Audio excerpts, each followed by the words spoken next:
Okay, so a spatial aware arrangement diagram is effectively a way of mapping out a room or a series of rooms without actually having to worry about the measurements or the exact dimensions. So you can start to think about relationships between spaces rather than actually design the spaces themselves. So I'll show you what that looks like by actually showing you a spatial arrangement diagram for my flat. So each of these bubbles kind of notionally represent different areas of my flat. And you can see that the larger the space, the larger the bubble, and you can start to indicate the sizes of rooms just by using bigger bubbles. I've also, or what you can also do is you can color code them based on categories. So in this instance, anything that is a bedroom or an area where someone sleeps is yellow, a kitchen area green, living area red, etc., etc. So you can actually start to categorize and communicate quite a lot from something as simple as bubbles and colors in terms of how a space connects. Now, what's really useful about spatial arrangement diagrams is that you can actually think about the types of links you want between different spaces. So in the top left-hand corner here, you'll see that I've given myself a little bit of a key. A physical link would be me being able to walk from one space into another. A visual would be me being able to see from one space to another.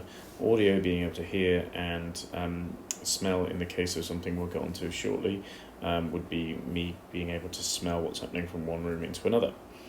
So if I can start mapping out those connections now. So my entrance, I know that from my entrance I'm going to want to be able to walk into my living room. So there's definitely going to be a link there that I'm just drawing in now. So I'll draw it a bit neater. I know that I'm going to be able to walk through my living room and onto my balcony. So I'm just drawing that connection in there as well. This is actually my corridor, so I'm going to indicate you can walk right the way down there. You can also go through into the dry kitchen and then straight through there into the wet kitchen as well. From there you can get to the storage, into the toilet, you can get to the bathroom here, bedrooms access through here, and you can see how I can actually map out the way that you can move around my particular condo. Now, in some instances, I can't move between spaces. So, for example, this movement, there is no door here in my condo, so I can't go from one bedroom 3 onto the balcony, so I wouldn't draw that physical connection there. Moving on to visual, depending on my where I am, I can have different visual links to different spaces in my flat. So from bedroom 2, for example, you can see out through the window onto the balcony, and then ultimately you can see out onto the pool. The same goes from bedroom 1 and bedroom 3, you can see out onto the pool as well. And also you can see right away from the entrance through there into the pool from the main room as well. There's actually no door here in my condo, so I can see right the way down the corridor, and I can see into the dry kitchen, but there is a bit of a barrier here in my condo, so I can't actually see into the wet kitchen from the living room. So now I can see how these spaces are visually connected. I can move on then to audio connections as well. Here I can hear right the way through the living room, but there's a door here in my living room, so I can cut off the noise there. There's no barrier between my dry kitchen and my living room, so I can hear whatever's going on there, but again, there is that door there to stop me hearing what's happening in the kitchen. Every one of the bedrooms has a door, so I can cut out the noise there. My ensuite is enclosed, so there's no noise going through there, so I can kind of cut that out as well.